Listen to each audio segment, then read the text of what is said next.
Oi, sou Jamal e sejam todos bem-vindos ao meu canal. Se você é uma pessoa que é nova por aqui, eu te convido a se inscrever aí, clicando no botão vermelho que está aí abaixo, escrito inscreva-se. E peço também que ative o sino das notificações, porque assim toda vez que eu enviar um vídeo novo, o YouTube te notifica. E se quiser, me siga no meu Instagram, que é esse que aparece na tela. Então, dados os recados, vamos pro caso. Walburga Korshel, conhecida como Dolly, foi criada em Milwaukee, no estado do Wisconsin, nos Estados Unidos. Ela era filha de imigrantes alemães e começou a trabalhar em uma fábrica têxtil aos 12 anos de idade. Essa fábrica onde ela trabalhava era de propriedade de Fred William Osterreich, um imigrante alemão de sucesso que frequentemente contratava outros imigrantes. Logo, Dolly chamou a atenção dele por ser linda, carismática e simpática, e os dois se casaram na época em que a garota tinha 17 anos. No entanto, Dolly foi considerada muito infiel ao marido, e isso desde o início do casamento. Ela teria tido de 2 a 3 amantes ao mesmo tempo e os levava para casa enquanto o marido estava trabalhando. E para piorar ainda mais a situação do casamento deles, depois de um tempo o Fred começou a suspeitar que estava perdendo sua sanidade, ou seja, enlouquecendo. Ele ficou muito esquecido, perdia suas roupas e seus charutos favoritos, além de ter começado a ouvir coisas. Fred ouvia sons de arranhões e luta vindos do telhado, e quando perguntava a Dolly se ela ouvia esses barulhos, ela sempre deixava bem claro que não ouvia nada. Por causa disso, Fred foi visitar seu médico, e ele foi informado de que seu trabalho estressante provavelmente era a causa desse seu estado mental. Por isso, o médico lhe receitou alguns medicamentos. No entanto, Fred achou que seria muito mais prático começar a beber descontroladamente, e com o passar do tempo, ele mergulhou cada vez mais fundo em seu vício em álcool. Isso não afetou somente seu casamento, mas também piorou seus delírios e paranoias, e além de ouvir barulhos, ele começou a ver algumas sombras e movimentos no canto do olho, como se tivesse alguém passando muito rápido. Inclusive, em várias noites, o Fred acordava tendo a sensação de que havia uma figura fantasmagórica sobre ele. Essa paranoia teria durado cerca de 5 anos até que Fred finalmente resolveu se mudar daquela casa, esperando que tudo se resolvesse. Então, no ano de 1918, Fred e Dolly se mudaram para Los Angeles. No entanto, tudo de que ele estava tentando escapar o seguiu até sua nova casa, e isso parecia confirmar seus temores.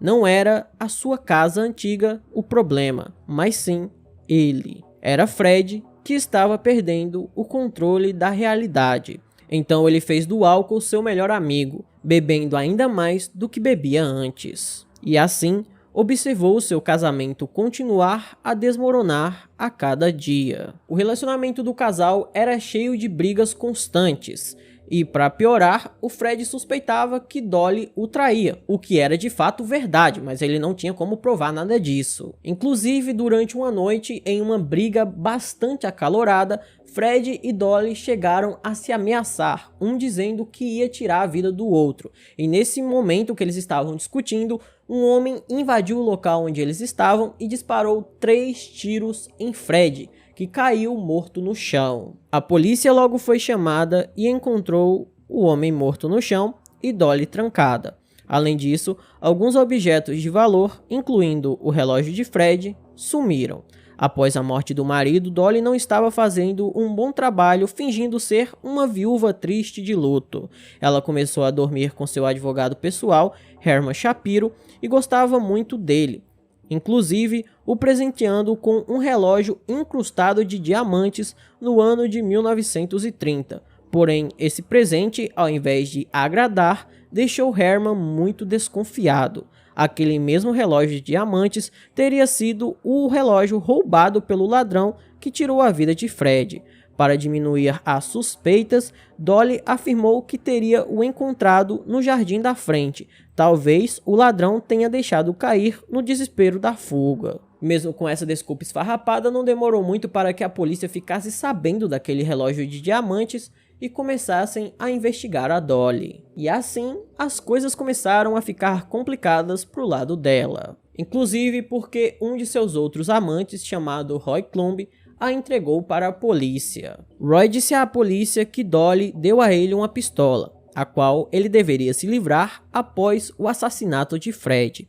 Então, um vizinho também contou à polícia uma história semelhante. Ele havia enterrado outra pistola sob uma roseira em seu jardim, e a polícia logo pôs as mãos nas armas. E Dolly foi presa. Quando ela estava presa, disse a Herman que ele deveria verificar seu meio-irmão vagabundo que estava morando no sótão. E Herman encontrou um homem magro e pálido no sótão da casa dela. Seu nome era Otto Sandhuber e ele contou sobre seu caso com Dolly. O homem se descreveu como um escravo sexual e confessou ter ceifado a vida de Fred. Devido a isso, Otto foi preso e acusado de homicídio culposo. Descobriu-se que Otto morava no porão da casa de Dolly há mais de 9 anos. Ou seja, o Fred estava mais do que certo quando dizia que sua esposa lhe traía, e também quando dizia ouvir barulhos vindos do sótão. Mas você pode estar se perguntando de onde surgiu esse cara.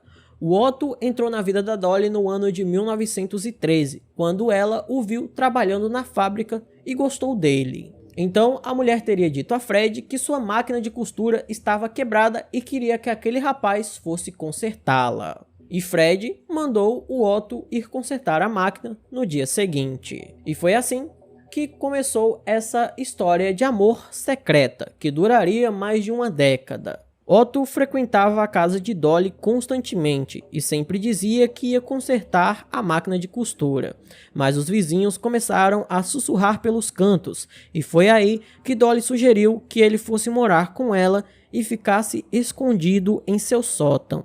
Otto desistiu de seu emprego, de sua casa e de todo o contato com o mundo exterior e mudou-se para lá. Ele passava o tempo no sótão lendo, escrevendo histórias e fazendo gin de banho. Ele saía de seu esconderijo durante o dia para ficar com Dolly e se mantinha ocupado fazendo seu trabalho doméstico quando os seus serviços sexuais não eram necessários. Ele passava as roupas de Fred, fazia sua cama, engraxava seus sapatos e cozinhava o jantar. É claro que a presença daquele homem não passou despercebida, pois o Fred via algumas sombras, ouvia barulhos e seus pertences sumiam. Mas Dolly dizia que nada daquilo estava acontecendo e ele era louco. Tudo isso teria durado alguns anos até que o Fred finalmente decidiu se mudar na esperança de que aquela situação melhorasse. Mas como sabemos, não melhorou, porque dias antes deles se mudarem para a nova casa, a Dolly mandou o Otto até essa nova residência para que ele já estivesse lá quando o casal chegasse. E o Otto ficou escondido no porão dessa nova casa até ceifar a vida do Fred e ir preso. Por fim, a Dolly escapou de uma sentença de prisão, depois que seu caso acabou em um júri dividido, ou seja, ela não foi condenada por nada. Por sua vez, Otto confessou o assassinato de Fred, mas seu estatuto de limitações havia expirado, então ele também saiu do tribunal como um homem livre. Nenhum dos dois pagou nenhum dia por seu crime. Dolly e Otto seguiram caminhos separados. Ele mudou seu nome para Walter Klein, mudando-se para o Canadá, e se casou com outra mulher. O casal mais tarde teria se mudado de volta para Los Angeles, onde viveram o resto de suas vidas longe dos olhos do público. Por sua vez, Dolly ficou em Los Angeles com seu segundo marido até sua morte no ano de 1961, aos 80 anos de idade. Então esse foi o vídeo de hoje, espero imensamente que vocês tenham gostado da forma como eu narro os casos e nunca do que essas pessoas fazem. Se você gostou, eu peço que deixe um like, se inscreva no canal, mande para os seus amigos, deixe um comentário aí falando o que você achou desse caso, se você acha que foi justo eles não pagarem pelo crime, o que eu provavelmente acredito que ninguém ache isso justo, mas deixa aí nos comentários a sua opinião. Por hoje é só, agora vamos ver os nomes dos membros do canal. Até a próxima e tchau!